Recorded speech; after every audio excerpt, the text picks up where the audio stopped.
So here's a continuation of our refraction video. This is part 2. So if you have a fish down in the water and the fish is giving off light that a fisherman who has his little fishing pole and is ready to catch the fish is seeing the fish. Here's the fish with the fishing pole. The light that comes from the fish is going to be going out towards the boundary, but then when it gets to the normal, it's going to move away from the normal and into the person's eyes because it's going to refract as it goes away from the normal. But your eyeball can't see that and doesn't know that's happening, so your eyeball thinks that the light is actually coming from straight ahead.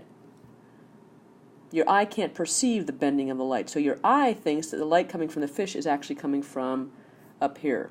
So if you try to aim your spear to hit the fish above, you will miss because the fish is hiding down below. Another interesting effect of refraction is if you have a hot summer day where you have a variation in temperature, so where it's hot down here and a little cooler up above, you're going to have a variation in the density of the air. And so you're going to get a slight difference in the speed at which the light will travel. So you could have a light ray that comes from this tree and goes straight to your eye, but you could have a light ray that comes down this way, and then because the density of the light of the air changes, the speed changes, and so it causes that light ray to bend. So that light ray, instead of just going straight down this way where you would never see it, it actually gets warmed up and heated, and so it bends and then it curves and it comes back up to your eye.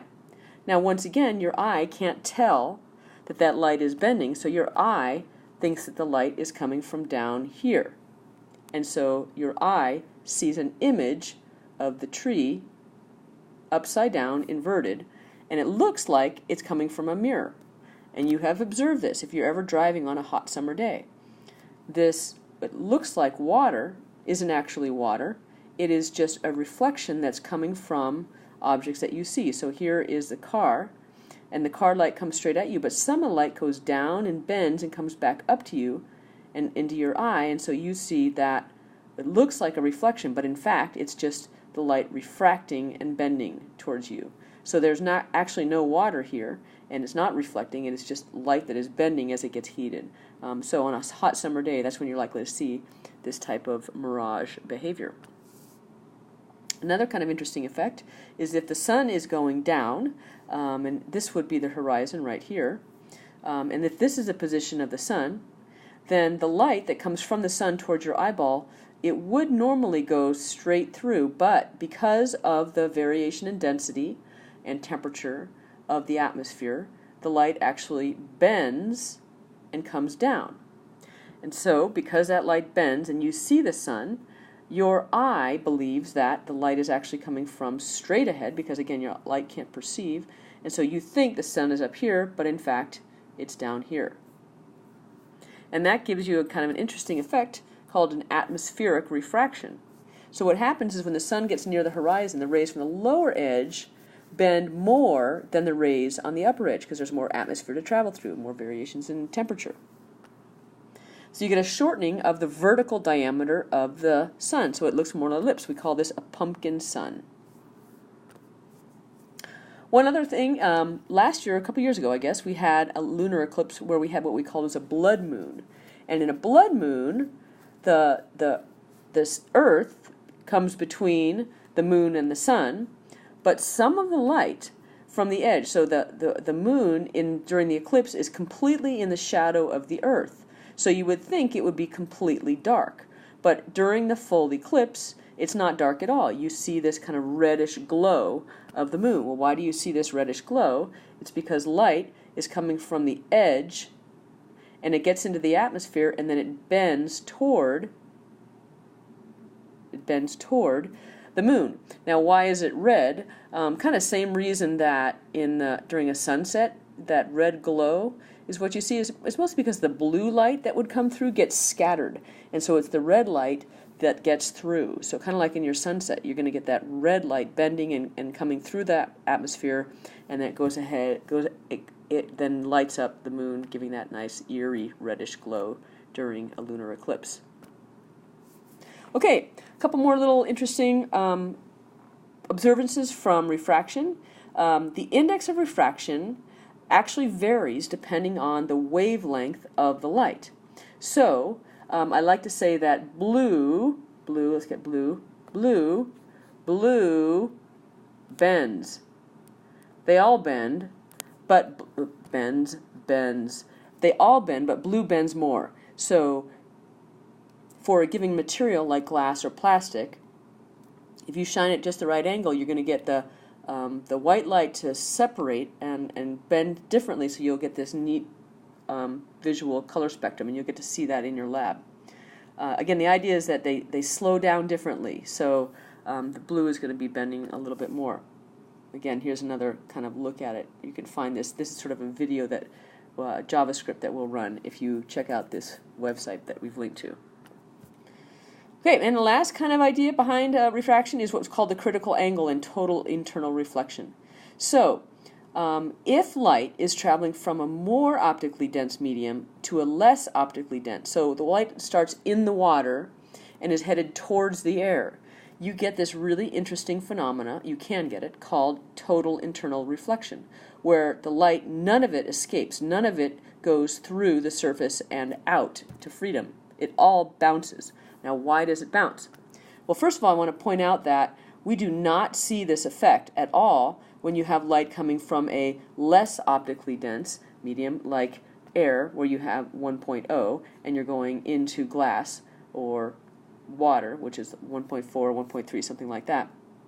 You'll never observe this effect when you're going from less dense to more dense. Because if you think about it, as the light ray comes in, here's the angle of incidence, the angle of refraction will always be smaller. It gets towards the normal. So even if you have a really wide angle of incidence, you're still going to get a pretty good size angle of refraction. But if you're going through from a more dense medium to a less, you'll get a very different reaction. So here's the idea. I've drawn normals on this little diagram. So you have this incident ray. So in the incident ray, you have your angle of incidence and then your angle of refraction. It's hard to see because it's so small.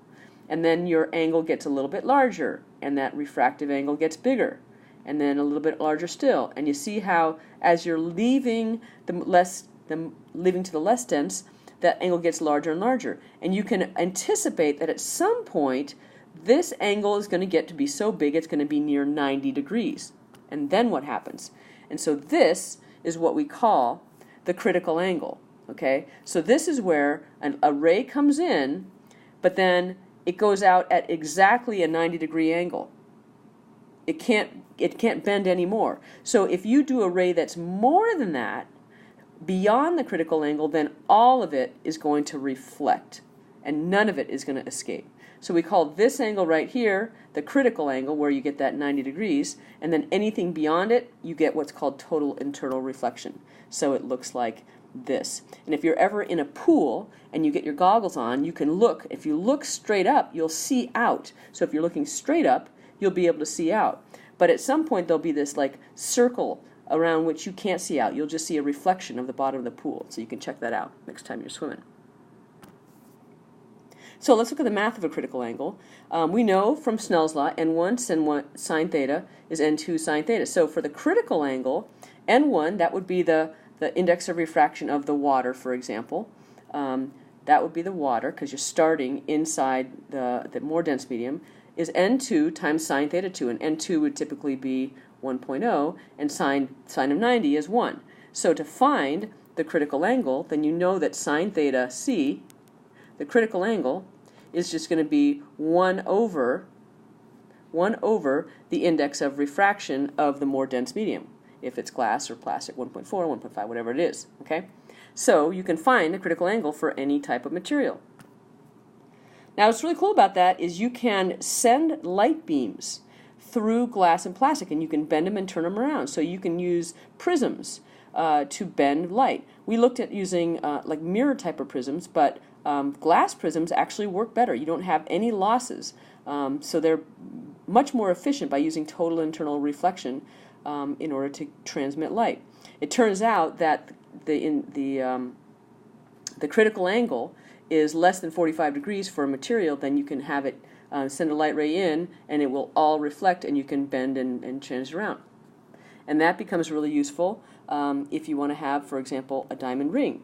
On a diamond ring, with this diamond, it says an N is 2.24, but I think this one is calculated. It has an index of refraction of this is about 2.4. So if you say the sine of theta c is equal to 1 over 2.4, then what you find theta c to be when you solve is about 24.6 degrees, according to this little diagram that's showing 26.6. And what's really neat about that is that very minimal angles, okay, so minimal angles, so here's about 25 degrees. 25 degrees, anything beyond that is going to bounce. And so light gets trapped inside of a diamond. That's why they're so beautiful. And you cut them so that the light comes in and then it bounces, bounces, bounces, and it comes out. The other thing that it does is the violet light is going to bend differently than the red light, so it tends to sparkle and have color to it. So that is another one of the features that we pay a lot of money for. This is a mess. Yikes. Never mind. I'll clean it up. Can't clean it. There we go. I typed it twice. All right. So another application of total internal reflection is fiber optics, because the idea is if you start it at a relatively wide angle, okay, that's going to be beyond the critical angle. Think about this. If this is the normal, the critical angle is going to be right about here. And so if you start it at a wide angle, then any ray that comes in is going to bounce. And so it's just going to bounce and bounce and bounce. And you can take these tubes and you can bend them around corners, and you can go in and out and all around. And the light that comes in one end will go out the other end. And this is how we build fiber optic cables. They're made of long tubes of glass, and they are extremely efficient because the light that comes in never escapes until it goes out the other end. The critical angle for these is going to be around 45 degrees, so as long as your angle is steeper than 45, which is really easy to do because these things are long and skinny, to get light in there, they're going to be always more than 45 degree angle, you're going to be able to transmit this light long distances. So there's some fiber optics for you, and we'll demonstrate this in class. And that concludes our refraction lecture.